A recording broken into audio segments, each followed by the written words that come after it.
హస్త నక్షత్రము వివిధ పాదములందు జన్మించిన వారి దోషములు మరియు వారి స్వభావాలు. హస్త నక్షత్రంలో 1వ, 2వ, 4వ పాదములలో ఏ శిశువు జన్మించినా కూడా దోషం లేదు. 3వ పాదంలో పుత్రుడు జన్మించిన తండ్రికి, పుత్రిక జన్మించినచో తల్లికి సామాన్య దోషము కలదు. ఈ నక్షత్రం నందు జన్మించిన వారు నిర్దయులు, ఉద్రేకవంతులు, విషయాభిలాషులు. తన వృత్తిని తానే నిర్ణయించుకొని వ్యవహరింపగల సమర్థులు. విశ్వాసపాత్రులు కూడా ఉంటారు. కొంతమందిలో దైవ ప్రేరిత భావములు ఉండును. మనోబలహీనులు, స్థిరచిత్తం ఉండదు వీరికి.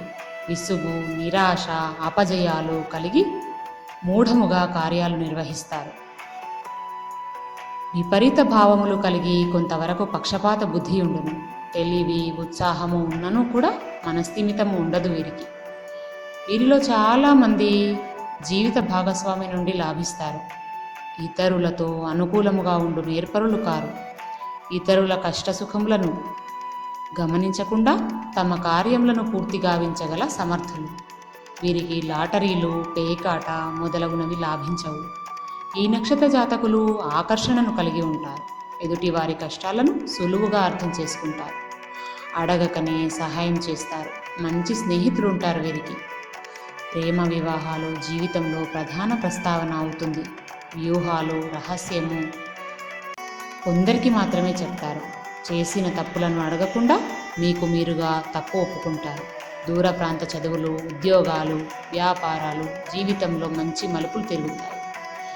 వృత్తి ఉద్యోగాలలో శక్తి సామర్థ్యాల గుర్తింపుకు కొంతకాలం వేచి ఉండాలి. న్యాయస్థానాలను కూడా ఆశ్రయించవలసి ఉంటుంది.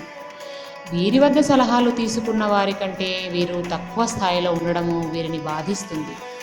సర్దుకుపోవడం వలన వైవాహిక జీవితం సజావుగా సాగుతుంది. స్వంత తెలివితేటలతో వ్యాపారాలను అభివృద్ధిపరిచి ఎంతోమందికి ఉపాధిని కల్పిస్తారు. సహోదరి వర్గము పట్ల అభిమానాన్ని కలిగి ఉంటారు. అనుకున్న సమయంలో ఇష్టమైన విద్యను అభ్యసిస్తారు. బంధువుల వలన కొన్ని అపోహలు ప్రచారంలో ఉంటాయి.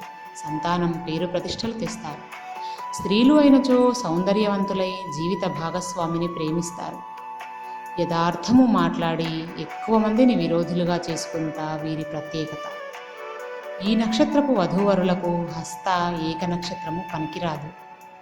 వధూవరులకు మధ్యనాడి అయినను దోషం లేదు.